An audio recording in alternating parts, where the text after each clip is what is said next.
So, Brady, first question. What's your thoughts on your BKB debut, buddy? It's quite surreal, to be fair. It's something I suppose a lot of the unlicensed boys, obviously including myself, probably sit there and watch these other big platforms and think, oh, one day I'll get there, or one day I'd love to be able to get on there. And then obviously, to be presented with the opportunity was just a bit mind-blowing, really. And it was like, shit, just got real. Do you know what I mean? Especially for someone like myself, do you know what I mean? Because it's not like I'm the most experienced.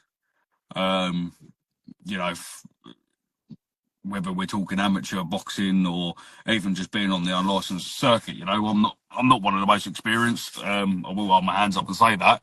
At the same time, they must have seen something to obviously get in contact and go from where we're going, Well, it's a good point you make, because the evolution of BKB in my eyes, back in the day when it first started, it was all about brawlers, people who could take a punch and give a punch. But as the years have gone on, the skill level is up and up. And I believe now the people that are world champions, contenders, they come from amateur background, ex-pro background. You've got some serious talent in BKB now. And I believe that happened over the last 5 years, definitely.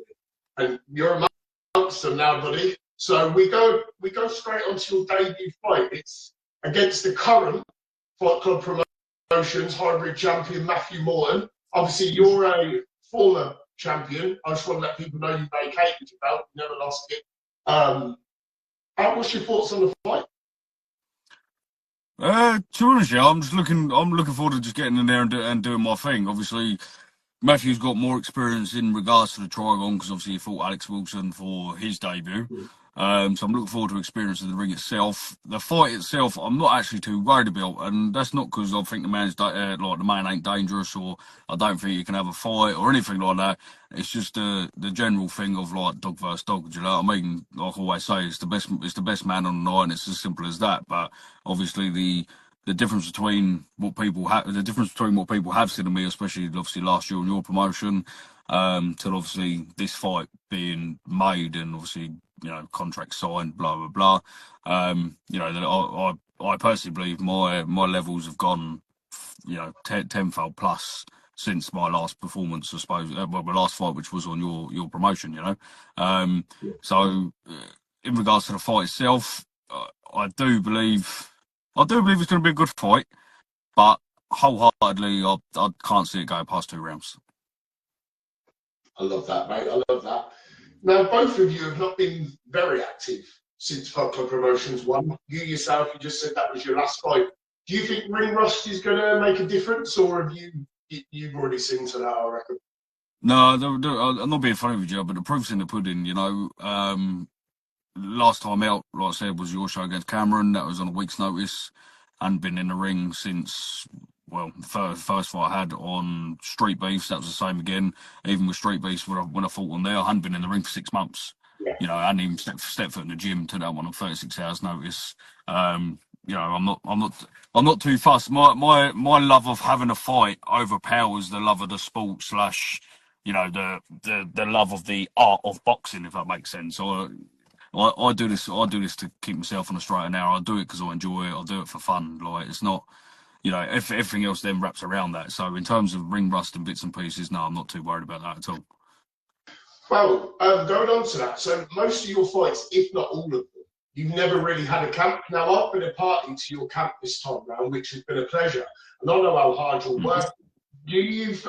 I suppose you won't really know until March the 22nd, but in the way you feel right now, do you feel like having a camp gives you a lot more confidence going in, or is it just the fight is the fight, best man on the night wins, as you always say? Yeah, the fight is the fight. The best man will win, because like I said at the media day, and like I said before, if you have that 1% negative outlook when you're in that changing room, or 5%, whatever percentage you want to put on it. If you have any negative thoughts about a fight, or you're scared and bits and pieces, it's double-edged sword, because it will either come out as extra power and extra resilience in the fight whilst it's happening.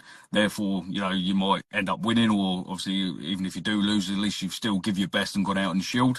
But then obviously it can work the other way as well, and then you become over cocky, overstimulated, you know. So it all depends really. Like a lot of fighters, you know, even like the pad work, for example, that, you know, my current coach put up the other day, from media day.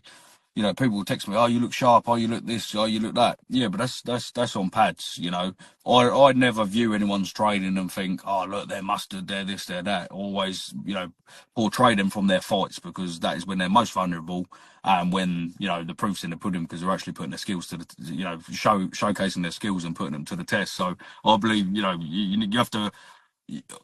Personally, I believe you have to view people on their fights rather than their training routines and bits and pieces on social media, you know? Yeah, I like that, mate. I like that answer.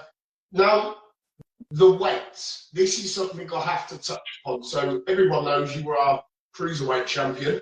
Yeah. Okay, I think you were around, am I right, 95, 96 for that fight? Yeah, 94.7 I weighed in that morning. That's the one. So this fight's 80 kg.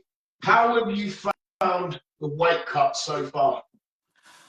Well, I had doubts about it, because obviously I did start weight cutting for Cole Craig, obviously on your November card. Obviously started putting my all into that, because that fight got me really excited. Obviously that buzzed down. Obviously he pulled out for whatever reasons. I don't know. I don't really care. Which then obviously left a bit of a hole in me, to be honest with you. So I used it as an excuse for over Christmas to put on some extra pounds. So obviously when this fight obviously was decided and everything was ticked off, obviously I was sitting at 97 kilo. 80 kilo, I thought, you know, well, it's doable, it's not doable, what can I do, what can't I do? But all them thoughts came after I'd signed it. I thought, 80 kilo, fuck it, yeah, whatever, I'm going to get there. And obviously, yeah, as of today, we're sitting at what, 83, 83.1. So yeah, we're 14 kilos down, free to go, you know, which would have been what, nearly 2.5 stone, dropped in what, 8-9 weeks. Exactly. I know myself. This fight was not announced months ago. This fight was announced weeks ago. So the fact that you have got that, what was that, 14 kg? Yeah. I mean, that's amazing. You 14. must be really confident going forward, especially on the weight. I mean, forget about form and what happens on the night. Weight-wise, you must feel like really happy with yourself so far.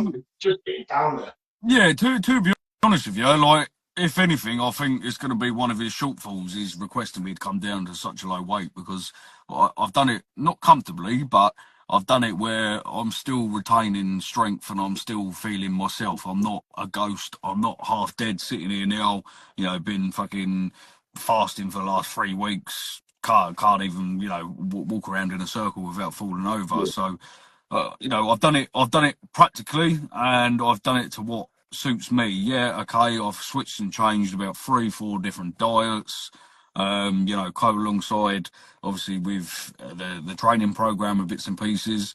But obviously what people need to realise as well, I don't actually get a lot of help with this. This is all just me doing it off of general knowledge and researching bits and pieces. Do you know what I mean? Because like I said, I am still fairly new to the sport, regardless where, you know, I've been on the circuit for a long period of time, but obviously not consistent enough to be, I suppose, known / talked about full time. Do you know what I mean? Yes. Well, I think it's testament to yourself what you have done in the ring. The fact that, look, you're not that experienced, but you have just signed a professional contract with the biggest bare knuckle platform in the world.